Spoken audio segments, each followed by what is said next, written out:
I woke up before the alarm again, my heart already beating a little too fast in the dark. The house was quiet, that heavy kind of quiet that presses on your chest. I slipped out of bed, careful not to wake my husband, and padded downstairs in my bare feet. The kitchen tiles felt cold against my skin.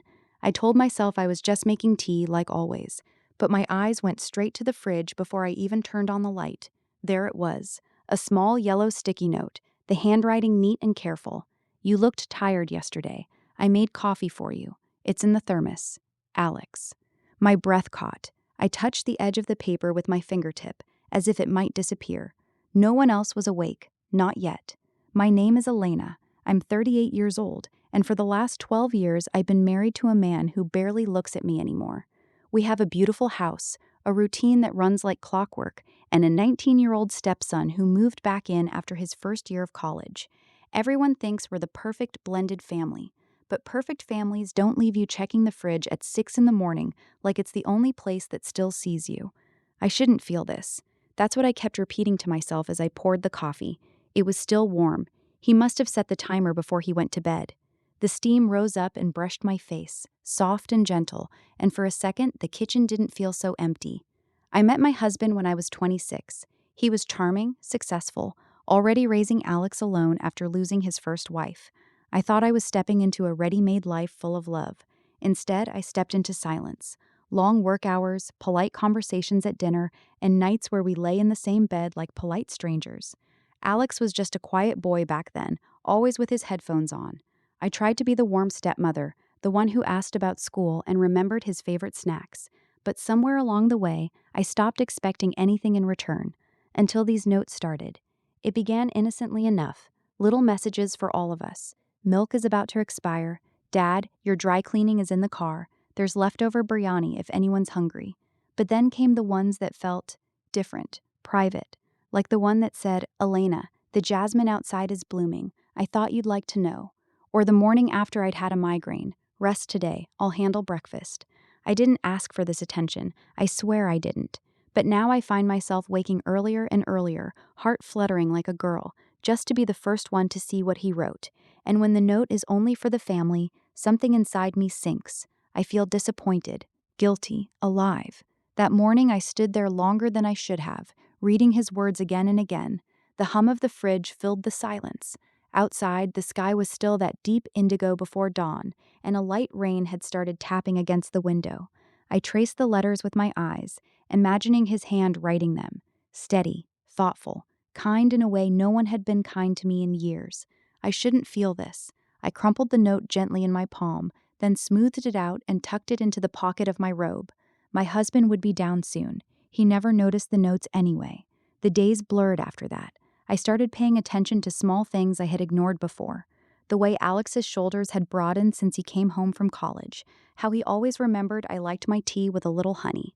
The quiet way he moved around the house, never loud, never demanding. He was 19, still figuring out the world, and here I was, a married woman more than twice his age, letting his simple kindness unravel me. One evening I was in the kitchen chopping vegetables for dinner when he walked in.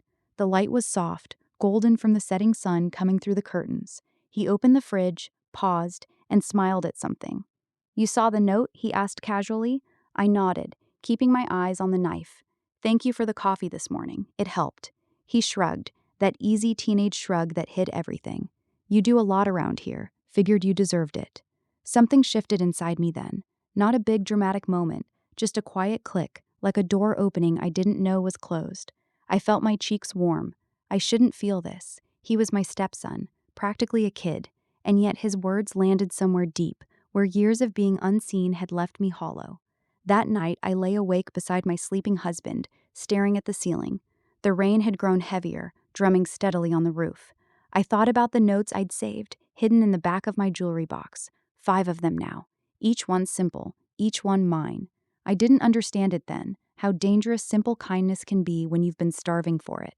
The next few weeks, the notes kept coming, sometimes just for me. "Your favorite mangoes were on sale. I got some." Or, "The house feels nicer when you smile in the morning." I started leaving the kitchen light on low at night so I could spot them easier.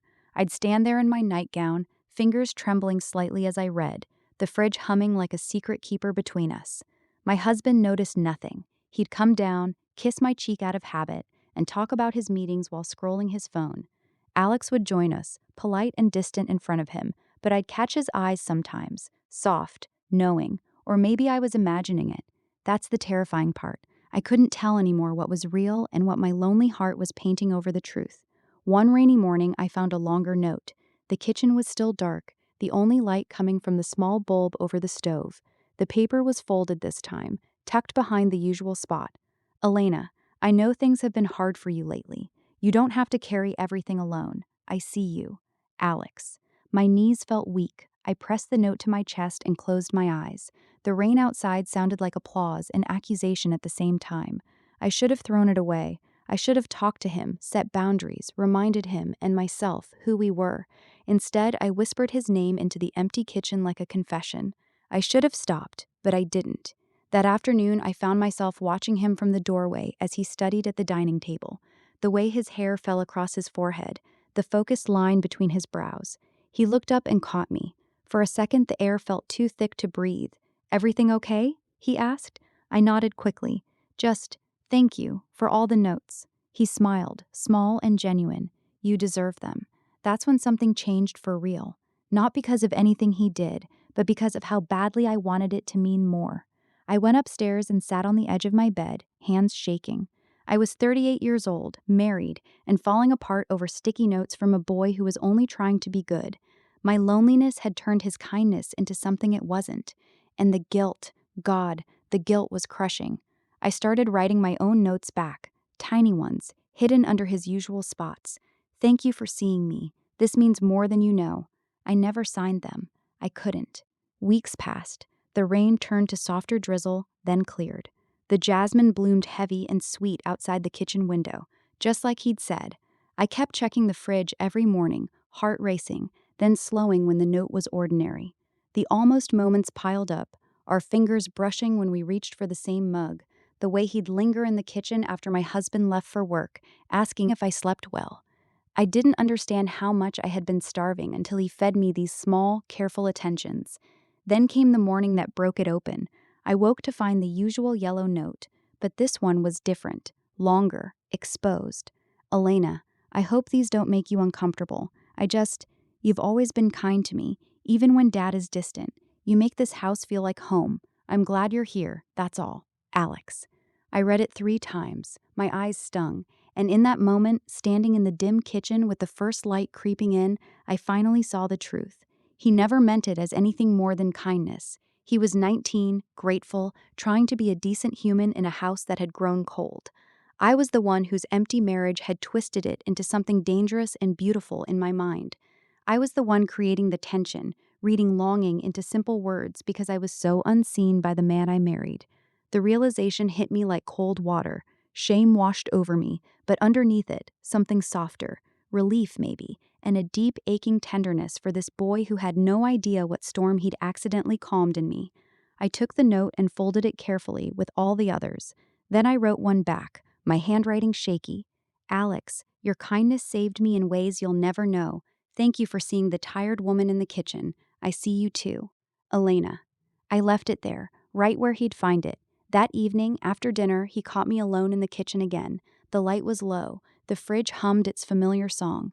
He didn't say anything about the note, but he looked at me longer than usual, a quiet understanding in his eyes.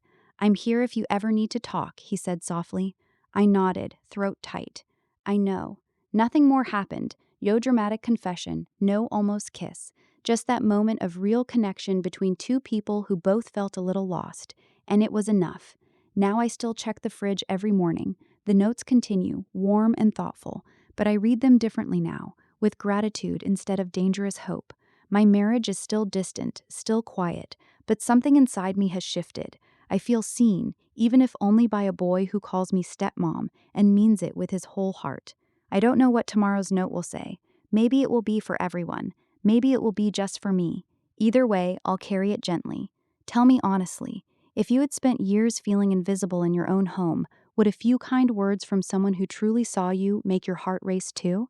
Would you have done the same? Was I wrong for feeling what I felt? Or was I just human, starving for the smallest bit of light? If this story touched something in you, if you've ever found comfort in unexpected places, please share it with someone who needs to feel seen. And if you're still here, thank you for listening to my quiet confession. Subscribe if these real, messy emotions matter to you. We have so many more stories to tell.